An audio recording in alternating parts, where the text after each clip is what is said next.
Whether you're planning to tune in to a virtual confuzzled, or you're considering hopping into the world of VR chat and attending something like Furality, virtual furry conventions seem to have arrived en masse. But just what impact will they have on the furry fandom? Hello, I'm Shadow Raccoon. And I'm Theodore Rabbit. And today we're going to talk about virtual furry conventions. The future today.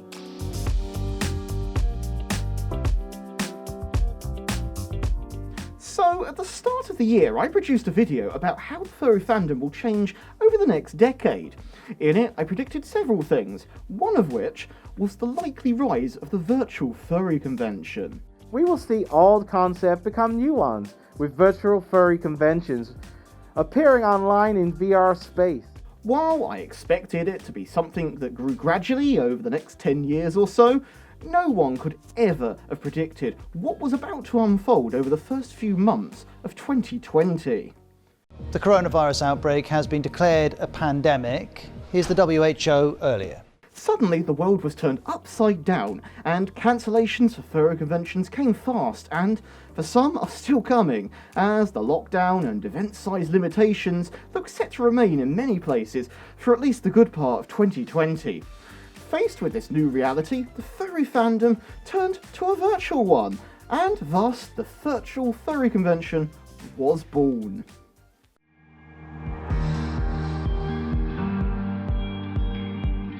There seems to be two ways really to host a virtual furry convention. The first method usually involves a combination of live streams, pre-recorded content, and web pages. One of the first to try this method was Vernal Equinox. Following the con's sad cancellation in March, Keep Calm Con was born. This event, being run via Twitch and hosted a virtual dealer's den, it was an odd, surreal experience to see a furry convention go online only, but much better than nothing at all. Furry Weekend Atlanta also tried something similar, hosting Furry Weekend at Home, combining furry panels, a nightly DJ session on Twitch.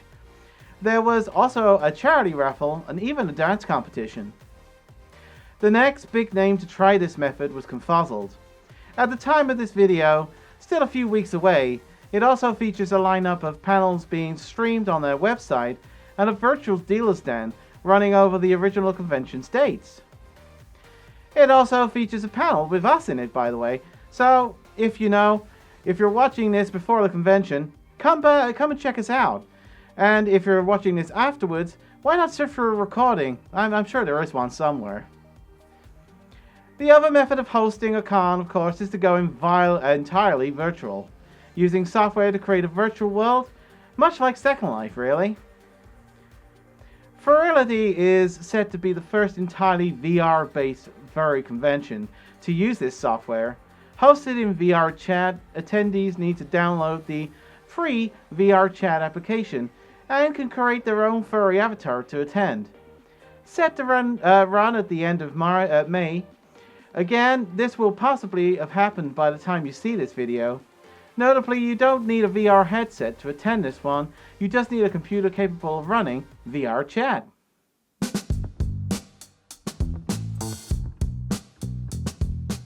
Like their real-life counterparts, virtual furry cons are not a straightforward endeavour. Besides the hours spent organising the event, you have the technical challenges too, such as making sure that everyone hosting their event has access to something that can stream well.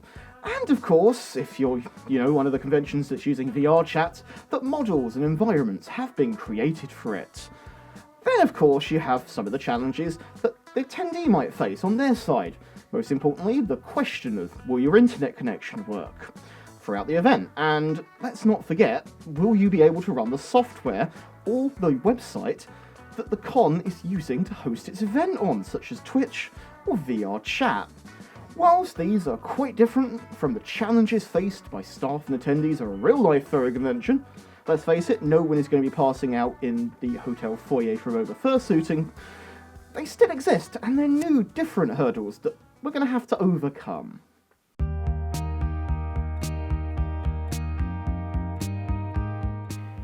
Having a furry convention online does have quite a few advantages.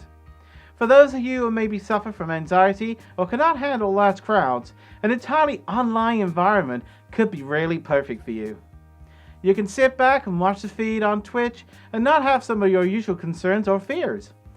Granted, some of these cons do have chat feeds too, but however, they are easier to turn off than a real crowd is in real life, and that's a really big plus, to be honest. Another good thing about virtual cons, of course, is accessibility. Whether it's having to find some time off work or having to find the funds to travel halfway across the world, virtual conventions means you can be anywhere and can slot them into your usual normal schedule. This allows for a wider audience, including furs who maybe not even would consider going to a convention, live too far from, or simply unable to travel to it.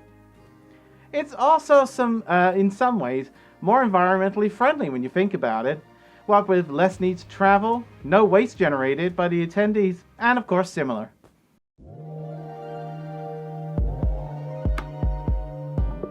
Of course, sadly, there are some cons too.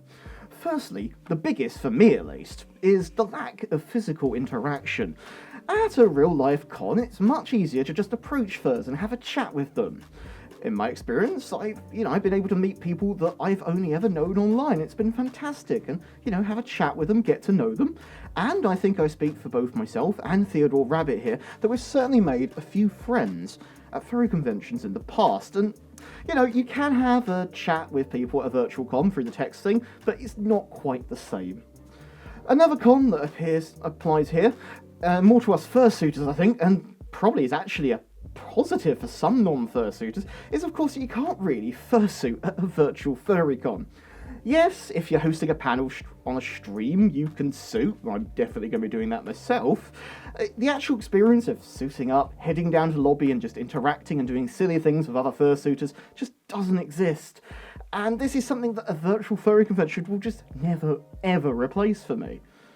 And I just can't finish a section on cons about virtual cons without mentioning technology. Fast broadband for some people is just a pipe dream. Others, Comcast users, might have data caps on their broadband. Then, of course, there's, the need to have a computer or a system capable of accessing the software or the website. Streams, such as Twitch, are obviously a lot more straightforward to get onto. You could use your phone or a tablet. But, if you want to use something like VR chat, you need the software, you need a machine that can run it, and you need a stable internet connection to go on top of that as well. So, these are definitely new limitations to a furry convention that we just don't have in the real world.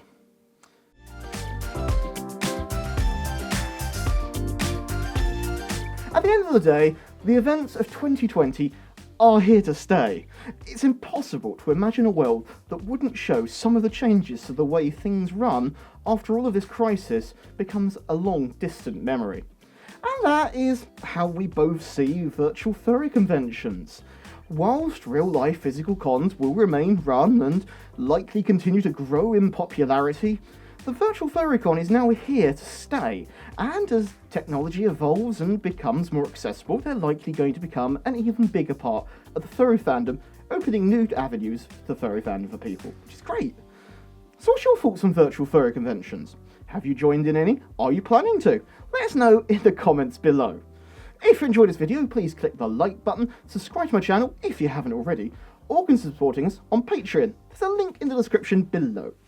I'm Shadow Raccoon. And I'm Theodore Rabbit. And we'll see you next time. Bye everyone. Bye!